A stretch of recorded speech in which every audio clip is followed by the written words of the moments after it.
क्या हाल चाल, कैसे हैं क्लास नाइन्थ वाले भाई साहब? तुम्हारा मैसेज आ रहा था कि सर 10वीं वाले को टॉप कराते हो। सर क्या गजब का बताते हो। सर मैंने देखा आपके बताई हुई हिंदी में से 75 में से 71 नंबर का सेम टू सेम पेपर हमारे स्कूल के भैया बता रहे थे। सर गणित में तो आपने 75 में से 65 नंबर का बताया है उनको, हमारे लिए क्यों नहीं ला रहे हो? ऐसा मेरा नहीं, क्लास नाइन्थ वाले बच्चों का कहना है। बोलते हैं सर हमारे स्कूल में आपके चर्चे हैं कि क्लास टेंथ तो मिडिल एजुकेशन से पढ़ना है। लेकिन सर आप मेरे लिए क्यों कुछ नहीं कर रहे हो? लेकिन भाई साहब तुम्हारे इतने सारे मैसेज और प्यार और सपोर्ट को देखने के बाद मैंने ठान लिया है, उनके जैसे तुम्हें भी टॉप कराऊंगा। यह चीज मैं गारंटी के साथ कहता हूं, दावा ठोक के कहता हूं, अडंका के चोट पे कहता हूं। अगर मेरे द्वारा बनाई हुई मात्र 4 वीडियो, अगर मात्र 4 वीडियो को तुमने देख लिया ना, लिटरली एग्जाम फोड़ दोगे, पूरा का पूरा पेपर सॉल्व करके आओगे। और गारंटी के साथ कहता हूं, मेरे द्वारा बताई हुई क्वेश्चंस 75 में से आसानी से 70 से 72 नंबर का हु बहु पेपर देखने को मिलेगा।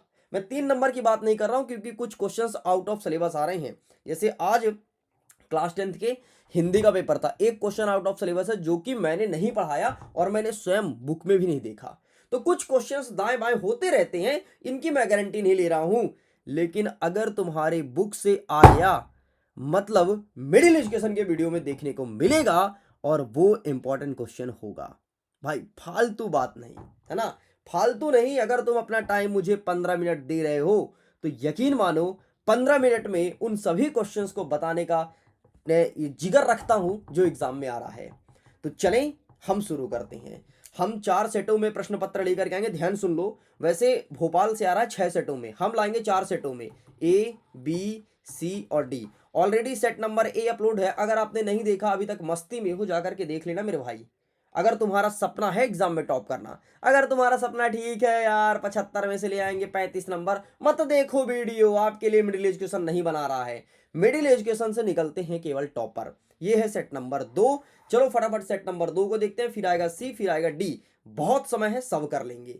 बिना टाइम वेस्ट किए हम करते हैं वीडियो को शुरू। 75 नंबर का हमारा पेपर रहेगा, समय मिलेगा 3 घंटे, 23 प्रश्न देखने को मिलेगा और 8 पेज का हमारा पेपर रहेगा। पेपर हिंदी और अंग्रेजी दोनों मीडियम वाले बच्चों के लिए सेम आएगा, लेकिन जो मैं आंसर दिखाऊंगा केवल हिंदी वर्जन में आंसर दिखाऊंगा। अगर आप इंग्लिश मीडियम के हो तो कमेंट करके बता देना, मैं कोशिश करूंगा कि नेक्स्ट वीडियो तुम्हारे लिए भी रिकॉर्ड करूं, ठीक है। आई मीन इसी में मैं हिंदी इंग्लिश बाई लैंग्वेज कर दूंगा, कोई दिक्कत वाली बात नहीं है। चलो फिर जंप करें सीधे क्वेश्चंस की तरफ भाई, बिना टाइम वेस्ट किए। पहला प्रश्न कहता है सही विकल्प चुनकर लिखो, ठीक है भाई। तुरंत याद करना सही विकल्प, तुरंत याद करना। आज कक्षा 10वीं के हिंदी के पेपर में सेम टू सेम सही विकल्प 3 पूछ लिया था। 3 सेम टू सेम यार, सेम टू सेम मतलब जो यहाँ पे मैं दिखा रहा हूँ वही 3 आ गया। अब यार 6 में 3 तुम्हारा आ गया है, कहाँ कहाँ बुराई है ये बताओ, है ना। 3 आए हैं तो अलग से आए हैं, सेम टू सेम कह रहा हूं, मतलब जैसे मैं लिखा इसी को उठा के वहां पे पटक दिया, ऐसी की बात कर रहा हूं, ठीक है। पहला नंबर कह रहा है पदार्थ की वह अवस्था जिसमें द्रव्य का आकार नहीं परंतु आयतन होता है। मतलब जिसमें आकार नहीं होता लेकिन आयतन होता है, द्रव कहलाता है मेरे भाई। आकार नहीं होता, पानी का कोई आकार नहीं है लेकिन आयतन है, ठीक। इंग्लिश में क्वेश्चन अवेलेबल है। नेक्स्ट कहता है बिलियन का वह घटक जिसका मात्रा दूसरे से अधिक होती है और जो दूसरे घटक को बिलियन में मिलाता है उसे क्या कहते हैं मेरे भाई? इसे विलायक कहते हैं। देख 2 चीज होता है यार, वैसे होता है 3 चीज है, ठीक है। एक होता है मिलाने वाला, दूसरा होता है जिसमें मिलाते हैं, समझना। जैसे शक्कर, शक्कर को हम मिलाते हैं पानी में, शक्कर हमारा कहलाएगा विलेय, है ना। जो कम मिलाते हैं वो कम लिखो ना, 1 2 3, छोटा सा 1 2 3, है ना। तो शक्कर कम मिलाते हैं पानी में, और पानी ज्यादा रहता है तब ना शरबत बनता है जी, है ना। तो पानी ज्यादा रहता है तो पानी को कहते हैं विलायक, शक्कर को कहेंगे विलेय, और जो मिल के शरबत बनेगा उसे कहेंगे बिलियन, वो बटेगा सबका, है ना। ये समझ गए। तो जिसे मिलाते हैं उसे विलेय कहते हैं, जिसमें मिलाते हैं उसे विलायक कहते हैं, और जो बनता है उसे शरबत मतलब बिलियन कहते हैं। नेक्स्ट कहता है 2 या 2 से अधिक परमाणु का समूह क्या कहलाता है? 2 परमाणु के समूह को अणु कहते हैं, है ना। 2 परमाणु के समूह को अणु कहते हैं। वह सूक्ष्म कण जो हमारे आंखों से दिखाई नहीं देता उसे परमाणु कहते हैं। परमाणु को किसी ने नहीं देखा, अगर तुम्हें बालू का कण दिखाई दे रहा है वो अणु है। अगर मतलब वो छोटी छोटी चीज जो तुम्हें दिखाई दे रहा है, एक डस्ट का धूल का कण दिखाई दे रहा है वो अणु है। परमाणु को हम अपने नंगे आंखों से देख ही नहीं सकते। अब नंगे का मतलब ये नहीं कि सर क्या इसमें भी अंडरवियर पहनाएंगे, अरे नहीं रे, कैसी बातें कर रहा है। नंगे का मतलब ये है कि जब तक आप माइक्रोस्कोप नहीं लगाएंगे नहीं देख पाएंगे। ठीक है, इंग्लिश में क्वेश्चन अवेलेबल है, a group of two more atoms is called, it's like molecules. Next कहता है कि कैनॉल किरणें की खोज की है ई गोल्डस्टीन ने। ठीक है, इन्होंने कैनॉल किरणें की खोज की है, ध्यान रखिएगा इनका नाम। गोल्डस्टीन पूछेगा या गोल्डस्टीन, जो भी तुम बोलो। एक कोश के जीव का एग्जाम्पल है, एक कोश की जीव मतलब केवल एक कोश का होता है, अमीबा। और अमीबा का आकार ऐसे होता है, कुछ भी बना दो अमीबा है, कुछ भी बना दो अमीबा है भाई। अमीबा कोई आकार निश्चित नहीं होता। नेक्स्ट कहता है तेज हवा में चलने से पेड़ के फल या पत्ते टूट करके गिर जाती हैं, बिल्कुल गिर जाती हैं। ये क्यों होता है? तेज हवा चला, पत्ता टूट के गिरा, मतलब उसमें गति हुआ, तो गति जड़त्व के कारण, इसलिए टूट के गिर जाते हैं मेरे भाई। समझ गए? समझ गए ना? इसको मैंने सेट नंबर ए में भी कॉन्सेप्ट क्लियर करवाया था, सेट नंबर बी में फिर से करा रहा हूं, मतलब आपके पेपर में आ रहा है। समझ गए? इंग्लिश में क्वेश्चन अवेलेबल है। आगे कहता है प्रश्न क्रमांक 2, रिक्त स्थान की पूर्ति कीजिए। क्रिया एवं प्रतिक्रिया बल डैश डैश डैश दिशा में कार्य करता है। तो क्रिया और प्रतिक्रिया बल कहाँ कार्य करता है? विपरीत दिशा में। विपरीत, न्यूटन का पहला नियम है मेरे भाई। न्यूटन के तीनों नियम, माँ कसम खा के कहता हूँ रट लो, आएगा अभी मैं कराऊंगा क्वेश्चन। तुम सब अब तुम ना अपना किताब रख दो भाई, रख दो अपना किताब, मत किताब खोलना और 50 लोग का वीडियो मत देखना, अगर तुम्हें एग्जाम में लिटरली टॉप करना है तो, है ना। वीडियो देखोगे कंफ्यूज होगा, फिर आके मुझे बोलेगा सर आपको बताए हुए नहीं आया है, मैं थप्पड़ दूंगा कान के नीचे ना। ऐसा नहीं बोलना, 10th वाले नहीं बोलते हैं, उनको पता है मिडिल एजुकेशन जो बताएगा वो आएगा। कल पता है एक 10th का बच्चा क्या बोल रहा था, सर आप ही मुझे ये बता दो कि एमपी बोर्ड का पेपर आपके बताए हुए क्वेश्चन से बाहर क्यों नहीं जाता है? मतलब एमपी बोर्ड को आप चैलेंज दे रहे हो सर, है ना। ऐसे बच्चे कमेंट्स हैं। नेक्स्ट कहता है कि किसी वस्तु का डैश डैश डैश द्रव्यमान और गुरुत्वीय त्वरण के गुणनफल का बराबर होता है, तो यहाँ पर भार लिख देना भाई, वेट। ठीक है, वेट। अच्छा, न्यूटन का पहला नियम मैं बता रहा था कि क्रिया बराबर विपरीत प्रतिक्रिया होता है। ठीक है, न्यूटन का दूसरा नियम जड़त्व का नियम बताता है, न्यूटन का तीसरा नियम बताता है संवेग संरक्षण का नियम। आगे हम डिटेल में डिस्कस करेंगे, सब्र करो मेरे भाई। नेक्स्ट कहता है कि किसी वस्तु के में उसकी गति के कारण ऊर्जा जो निहित होती है उसे क्या कहते हैं? तो उसे गतिज ऊर्जा, गति के कारण होती है तो गतिज ऊर्जा, खत्म। नेक्स्ट कहता है ध्वनि तरंगे कैसी तरंगे है? तो ध्वनि तरंगे आपका अनुदैर्ध्य तरंग है। कैसा है? अनुदैर्ध्य तरंग है, याद रखना। ध्वनि तरंग है अनुदैर्ध्य तरंग, ध्वनि तरंग अनुदैर्ध्य तरंग है। खरपतवार का उदाहरण है, तो यहां पर तुम्हें लिखना है पथरी, पथरी लिख देना, खरपतवार ही है। ठीक है, अब ये पढ़ लेना, बता रहा हूं क्यों। नेक्स्ट कहता है कि कोलाइड एक डैश डैश मिश्रण है, तो कोलाइड एक विषमांगी मिश्रण है, विषमांगी, विषमांगी। अब विषमांगी क्या होता है साहब? अरे विषमांगी मतलब जो घुलता नहीं है यार, वो कोलाइड है। जैसे तुम देखे हो, एक बात बताओ, कभी खपड़े वाले घर में गए हो? अब तुम कहाँ जाओगे, तुम तो अमीर घर के बच्चे हो, है ना। खपड़े वाले घर में जाना, जहाँ खपड़ा से देखते हो कि छोटी सी रोशनी आती होगी, रोशनी के पास चारों तरफ कण ऐसे घूमते रहते हैं, वही है कोलाइड, है ना, विषमांगी है। अगर एक कण समांगी होता ना, तो ये कण सूर्य के प्रकाश से मिल जाता, लेकिन कभी नहीं मिलता है, मतलब कोलाइड विलयन एक विषमांगी मिश्रण है। कौन कौन गया भाई ये बताओ, खपड़े वाला घर में कौन कौन अंदर गया है और जिसने खपड़ा से आते हुए सूर्य के प्रकाश को ऐसे देखा है नीचे? कौन कौन देखा भाई? ईमानदारी से बताना, ईमानदारी से लिखो कमेंट सेक्शन में। जो स्टूडेंट्स मुझे ईमानदारी से बताएगा उसको मैं हार्ट दूंगा। ठीक है, अपना कलेजा यार, मजा आएगा। नेक्स्ट कह रहा है सत्य सत्य लिखो, मिश्रण में एक से अधिक पदार्थ निश्चित अनुपात में मिले होते हैं, अगर निश्चित अनुपात में मिला होता ना तो मिश्रण क्या कहलाता? तुम बताओ क्या होगा? अरे नहीं रे, वो मिश्रण नहीं कहलाता, तो यह सत्य हो जाएगा। अगर निश्चित अनुपात में मिले होते तो यौगिक कहलाता। अरे योग मतलब जोड़ना, तो निश्चित जोड़ना, निश्चित चीज जोड़ना यौगिक कहलाता है। आर्गन का इलेक्ट्रॉनिक विन्यास 2 8 8 होता है, मतलब 8 दूनी 16 17 18। क्या आर्गन का इलेक्ट्रॉन वो परमाणु क्रमांक 18 होता है? बिल्कुल सही बात है मेरे भाई। Helium, नियान, argon, krypton, xenon, radon, है ना, इसे कहते हैं शून्य ग्रुप की गैसें। बढ़ाएंगे आगे, सब्र करो, लेकिन अभी क्लास 9th में हो, इतना ही बहुत ज्यादा है। नेक्स्ट कहता है कि किसी कोशिका की संरचनात्मक व कार्यात्मक इकाई क्या कहलाती है? किसी कोशिका की संरचनात्मक व कार्यात्मक इकाई नहीं है, नहीं, गलत बात है भाई, असत्य हो जाएगा। पहला गलत, दूसरा सही, तीसरा गलत। ठीक है, गति का प्रथम नियम बल के नियम को व्यक्त करता है, नहीं करता रे। गति का पहला नियम बल का नियम कहाँ बताता है? गति का नियम तो कहता है कि क्रिया बराबर प्रतिक्रिया, मतलब हम जितना बल लगाएंगे उतने बल से वो भी हमें लगाएगा।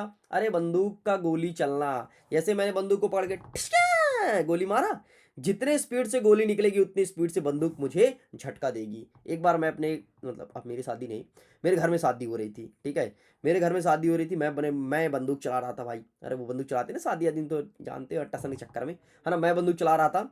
ठीक, मैंने बंदूक को फायर करने के लिए मैं थोड़ी ओवर स्मार्ट बन रहा था, एक हाथ से बंदूक पकड़ा था, है ना, बंदूक अच्छी नली वाली बंदूक थी। एक हाथ से बंदूक चला करके ठिया! जैसे गोली बाहर निकली तुरंत मेरे हाथ से बंदूक छूटने छूटते छूटते बच गया। अरे लोग बाग बोलते भैया आराम से किसी को ठोक ना देना। तो ऐसे होता है ना, मतलब बंदूक झटका देती है, वो बंदूक मुझे झटका दी थी उस वक्त। फिर मैं जब नेक्स्ट टाइम चलाया दूसरी गोली फायर किया था दोनों हाथ से पकड़ करके। भाई चार लोग देखते हैं तो जानते इज्जत का सवाल रहता है ना। दाव एक अधिस राशि है, बिल्कुल सही बात है। नेक्स्ट कहता है कि ऊर्जा को ना तो नष्ट करते ना तो उत्पन्न कर सकते, क्या द्रव्यमान संरक्षण का नियम कहलाता है?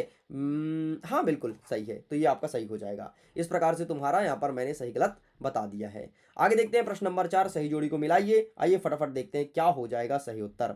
सबसे पहले कहता है नील हरित शैवाल, तो जैव उर्वरक मिला दो। ठीक है, बर्फ का गलनांक याद कर ले भाई, 273.15 केल्विन, 273.15 केल्विन, 273.15 केल्विन, 273.15 केल्विन बर्फ का गलनांक होता है, बर्फ का गलनांक होता है, बर्फ का गलनांक होता है, याद कर लो आएगा। ठीक है, संदेशों का वहन करता है तंत्रिका उत्तक। ठीक है, गति का द्वितीय नियम F बराबर ma, गति का द्वितीय नियम F बराबर ma। अब देखना कल पेपर में क्या क्वेश्चन आएगा, गति के द्वितीय नियम को सिद्ध कीजिए। अब तुमको करना पड़ेगा F बराबर ma को प्रूफ, आगे करा दूंगा, टेंशन मतलब डरो मत, सब बताऊंगा। कोलाइड क्या है, तो दूध इसका उदाहरण है। गति का तृतीय नियम, ओ भाई रुक रुक रुक, गलत हो गया रे। गति का तृतीय नियम क्रिया बराबर प्रतिक्रिया, यहाँ पर ये भाई कुछ तो गड़बड़ है यार, कुछ तो गड़बड़ है बाबू भैया, यहाँ पर ऑप्शन में त्रुटियां हैं, इसको मैं क्रॉस चेक करके और अपडेट दूंगा। ठीक है, तो इसको अभी छोड़ देते हैं, बस एक ही छोड़ दूं नीचे वाला। ठीक है, इसे मैं मुझे क्रॉस चेक करना पड़ेगा यार, गलत नहीं पढ़ा सकता ये, फिर जब नेक्स्ट वीडियो बनाऊंगा सबसे पहले इसी को कवर कर दूंगा, परेशान मत होना, क्लियर कर दूंगा। ठीक है, यहाँ पर कुछ तो गड़बड़ है बाबू, वो कहते हैं ना कुछ तो गड़बड़ है दया, तो यहाँ पे कुछ गड़बड़ है। नेक्स्ट कहता है प्रश्न नंबर 5, एक वाक्य में उत्तर दो। बुझा हुआ चूना, बताओ चुनाव लिखा है, गजब क्या टाइपर है। बुझा हुआ चूना में उपस्थित तत्व का नाम लिखो, तो बुझा हुआ चूना में होता है कैल्शियम मतलब Ca, ऑक्सीजन मतलब O, और हाइड्रोजन मतलब H, ये चीज उपस्थित होता है। IUPAC का पूरा नाम क्या है? International union of pure and applied chemistry. Next कहता है कोशिका में पाए जाने वाले दो अंग का नाम लिखो, तो कोशिका में दो अंग कौन कौन से पाए जाते हैं? यहाँ पर आपको लिखना है माइटोकॉन्ड्रिया और नाभिक। नेक्स्ट कहते हैं कि वसा का संचित करने वाले ऊतक का क्या नाम है? जो वसा का संचित करे उसे क्या कहते हैं? उसे कहते हैं वसामय ऊतक। एक वृत्ताकार मैदान के दो चक्कर पूरा करने पर कल विस्थापन क्या होगा, मतलब लगा विस्थापन क्या होगा, ये होना चाहिए यहाँ पर लगा, तो यहाँ पर आपको लिखना है 0 होगा। नेक्स्ट क्या कहता है कि घनत्व का ऐसा ही मात्रा क्या होगा, तो किलोग्राम बटे मीटर क्यूब, ये होता है घनत्व का सूत्र, किलोग्राम प्रति घन मीटर भी इसे पढ़ा जाता है। अंग्रेजी मीडियम के हो तो अंग्रेजी में फोटो खींच लो, मतलब खींच लो। ठीक है, चलो भाई कमर कस लो, 6 नंबर से क्वेश्चन स्टार्ट होता है। एक बात बताओ, पेट्रोल को कभी तुमने हथेली में रखा है? तुम्हारा हाथ ठंडा ठंडा लगने लगता है, ऐसा क्यों? ले भैया ये प्रश्न पूछा है। अथवा में कहता है कि गर्मी में हमें सूती कपड़े पहनना चाहिए, क्यों? अब देखो फटाफट इसका आंसर। ठीक है, यहां तक होता है कंप्लीट, एंड ये रहा। ठीक है, जब हम पेट्रोल को हथेली पे डालते हैं तो तेजी से वाष्पित होता है, मतलब वेपोराइजेशन होता है, इस दौरान हमारी हथेली ठंडी हो जाती है क्योंकि उष्मा उसमें अवशोषित होती है। गर्मी में सूती कपड़े इसलिए पहनना चाहिए क्योंकि पसीना सोख लेता है और उसे वाष्पित होने देता है, पसीना को रोक के नहीं रखता, और हमें ठंडक महसूस होती है, इसलिए हमें पहनना चाहिए सूती कपड़ा। और हम पहन लेते हैं अच्छा मोटा कपड़ा, नहीं पहनना आज से।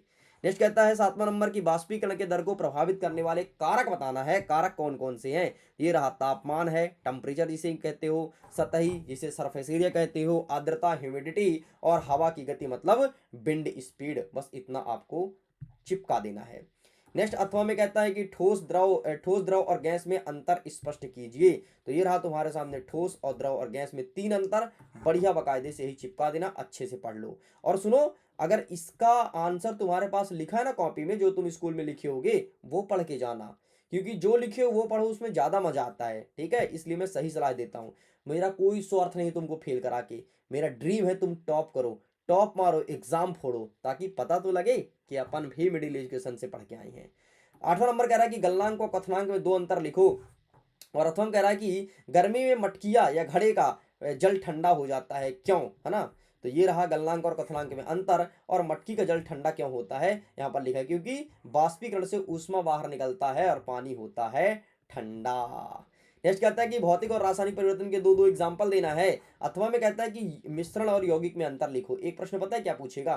तुमसे पूछेगा बताओ इनमें से कौन सा भौतिक परिवर्तन है, बताओ इनमें कौन सा रासायनिक परिवर्तन है। तो मैं कुछ एग्जाम्पल दिखा देता हूँ, ठीक है, काम आएगा। जैसे बर्फ का पिघलना भौतिक परिवर्तन है। अरे यार देखो, जो रखा रखा हो ऑटोमेटिक उसे कहते हैं भौतिक, और जिसमें तुम कुछ बाहर से ताकत दो, ऊर्जा दो, एनर्जी दो, ताप दो, उसे कहते हैं रासायनिक। जैसे जल का वाष्प बनना, ओए भाई कैसा रे पागल आ गया, ये नहीं होगा। जल का वाष्प बनना ये हो जाएगा रासायनिक में, ठीक है। लोहे की जंग लगना रासायनिक है, कागज जलना रासायनिक है, ठीक है। जल का वाष्प बनना रासायनिक में लिखना, प्लीज भौतिक में मत लिखना। भौतिक का होगा एक बर्फ का पिघलना, ठीक है। और दूसरा क्या हो जाएगा, एक बर्फ का पिघलना हो गया भौतिक में, और दूसरा मोमबत्ती का पिघलना, मोमबत्ती का पिघलना, हाँ ये भौतिक परिवर्तन है। और मोमबत्ती का जलना रासायनिक परिवर्तन है। कंफ्यूज मत होना, ध्यान सुनना। मोमबत्ती का जलना ये हमेशा पूछता है, मोमबत्ती का जलना रासायनिक, मोमबत्ती का पिघलना भौतिक, ठीक है। चल भाई आगे बढ़ते हैं। नेक्स्ट नेक्स्ट कहता है कि निम्नलिखित को परिभाषित करो। संतृप्त विलयन क्या होता है, कोलाइड क्या होता है, निलंबन और शुद्ध पदार्थ। आओ देखते हैं। कोलाइडी विलयन ये रहा, संतृप्त विलयन, कोलाइड विलयन, निलंबन और शुद्ध पदार्थ क्या होता है, अच्छे से देख लो। नेक्स्ट कहता है कि स्थिर अनुपात के नियम को समझाइए। तो ये रहा तुम्हारे सामने स्थिर अनुपात का नियम, बढ़िया स्क्रीनशॉट ले लो और ये चुपचाप चिपका देना, ठीक है। और इससे अच्छा आंसर अगर तुम्हारे पास है तो वो अपना आंसर लिखना, मैं फिर से ही बोलूंगा। मैं क्यों कहता हूं ऐसा, क्योंकि जो तुम लिखते हो बार बार पढ़ते हो वो याद रहता है, और अभी तुम नया देखोगे तुम्हारा दिमाग चकरा जाएगा, इसलिए तुम क्वेश्चन यहाँ से देखो और आंसर तुम अपना उठा लो। लेकिन जिसके पास नहीं है वो यहाँ से देख लो, बात खत्म। नेक्स्ट कहता है कि फ्लोएम और जाइलम में अंतर बताओ। ये रहा तुम्हारे सामने फ्लोएम और जाइलम में अंतर, बढ़िया इसका स्क्रीनशॉट ले लो। पता है इसमें मैं शॉर्ट शॉर्ट में लिख के लाया हूँ, इसलिए बोलता हूँ, ठीक है। शॉर्ट शॉर्ट में लिखा, बाकी सही लिखा, गलत नहीं लिखा भैया, गलत क्यों दूंगा। नेक्स्ट कहता है कि उत्तक को परिभाषित कीजिए एवं पौधे में उत्तक के मुख्यतः क्या प्रकार हैं। तो ये रहा तुम्हारे सामने उत्तक, समान कार्य करने वाली कोशिकाएं के समूह को उत्तक कहते हैं। पौधे में दो प्रकार के उत्तक पाए जाते हैं, यहाँ पर लिखा है। नेक्स्ट कहता है कि कैथोड किरणों की दो गुण लिखिए, और अथवा में कहता है कि रदरफोर्ड के परमाणु मॉडल की सीमाएं बताइए। तो ये रहा तुम्हारे सामने कैथोड किरण, ठीक है, ऋणावेशित होती है, सीधी रेखा में चलती है। और रदरफोर्ड की कमियां, तो ये दो कमियां यहाँ पर लिखी गई है।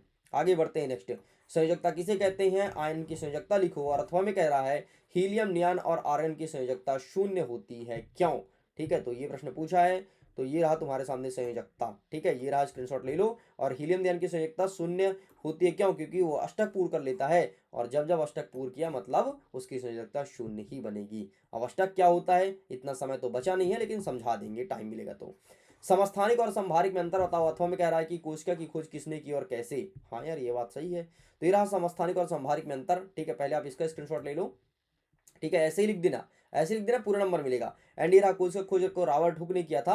कार्क के टुकड़े का सूक्ष्मदर्शी के अध्ययन से कोशिका की खोज की थी, ठीक है। तो इतना छोटा आंसर मत लिखना, तुम थोड़ी बड़ा देख लेना अपने कॉपी से आंसर या अपने बुक से, या फिर तुम एक काम करो ना, परीक्षा अध्ययन परीक्षा बोध में भी आंसर ढूंढ सकते हो। माइट्रोकॉन्ड्रिया के 3 कार्य बताओ। और अथवा में कहता है कि पादप कोशिका और जंतु कोशिका में अंतर बताइए। तो ये रहा तुम्हारे सामने माइट्रोकॉन्ड्रिया। सबसे पहले कोशिका में ऊर्जा का उत्पादन करता है एटीपी के रूप में, और शक्ति ग्रह कहते हैं, और श्वसन क्रिया में भाग लेता है। और ये रहा जंतु और पादप में अंतर। आगे बढ़ते हैं। नेक्स्ट जंतु और पादप का चित्र बनाइए, चित्र अपने से देख लेना बुक से, ठीक है। नेक्स्ट कहता है कि लाइसोसोम के कार्य बताओ। आओ दिखाते हैं लाइसोसोम, ठीक है। ये रहा लाइसोसोम के काम, स्क्रीनशॉट ले लीजिए। आगे बढ़ते हैं। नेक्स्ट कहता है गाल्जी का उपकरण के कार्य लिखो। और अथवा में कहता है कि प्रोकैरियोटिक और यूकैरियोटिक कोशिका में अंतर बताइए। तो ये रहा गाल्जी काय के कार्य, पहले इसका स्क्रीनशॉट ले लो। एंड ये रहा प्रोकैरियोटिक और यूकैरियोटिक। अच्छा सुनो मेरी बात को मेरे भाई, ध्यान से सुनो। देख अगर तेरे को पीडीएफ चाहिए ना, तो पीडीएफ डाउनलोड कर लो, लिंक डिस्क्रिप्शन बॉक्स में दिया गया है, सारे सेट का पीडीएफ दे दूंगा तुमको, ठीक है। PDF with solution. बाकी यहाँ पर स्क्रीनशॉट लेते जाओ। मैं तो कहता हूँ एक बार वीडियो को देख लिए हो, एक बार सुबह सुबह देख लेना, बस चले जाना तुम, सब क्वेश्चन फंसेगा, तुम्हें मजा आ जाएगा। बोले यार सर सर आज तो मजा आ गया, और बूस्टर हो जाएगा सुबह सुबह। 18 नंबर कहता है कि कोशिका को जीवन की संरचनात्मक और कार्यात्मक इकाई क्यों कहा जाता है। अथवा कहता है कि उत्तक परिभाषा उदाहरण सहित दीजिए। तो ये रहा ये कोशिका को संरचनात्मक और कार्यात्मक इकाई क्यों कहते हैं, और उत्तक की परिभाषा। फटाफट इसका स्क्रीनशॉट लो और अच्छे से पढ़ते जाना।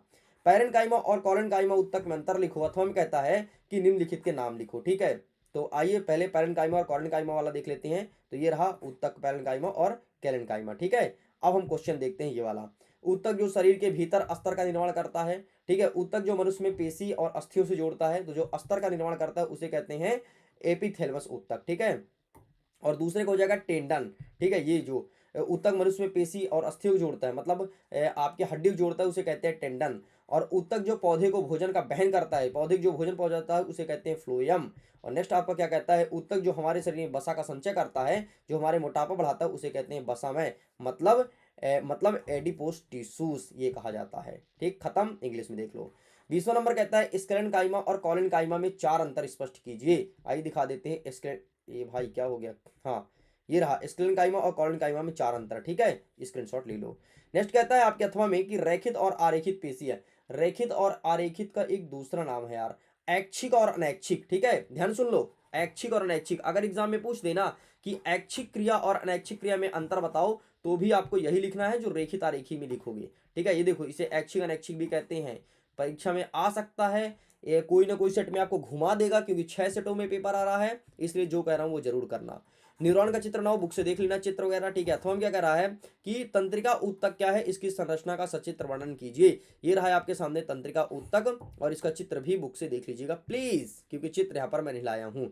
जाइलम और फ्लोएम में 4 अंतर बताओ। अथम कहता है कि हृदय पेशी का वर्णन और चित्र बनाओ। फिर से चित्र देख लेना, बाकी जाइलम और फ्लोएम ये रहा तुम्हारे सामने, टेका स्क्रीनशॉट। और अगर तुम्हें चित्र चाहिए, सर हमारे पास चित्र भी नहीं है, बता देना कमेंट करके, बता देना भाई, ले आऊंगा। लेकिन यार मैं इतना तो उम्मीद करता हूँ तुम्हारे पास बुक तो होगा ना, चित्र तो होगा, वहां से देख लेना प्लीज। ठीक है, अगर पढ़ने वाले हो तो देख लोगे। अंतिम हमारा कहता है 23 नंबर कि सूत्र द्वारा प्रदर्शित यौगिक का नाम लिखो। ठीक है, Al2SO4 का होल थ्राइस को क्या कहते हैं, CaCl2 क्या कहते हैं, K2SO4 को क्या कहते हैं, KNO3 को क्या कहते हैं। तो ये देखो यहाँ पे लिखा गया है Al2SO4 का होल थ्राइस एल्यूमिनियम सल्फेट है। ये क्या है, ये कैल्शियम क्लोराइड है CaCl2।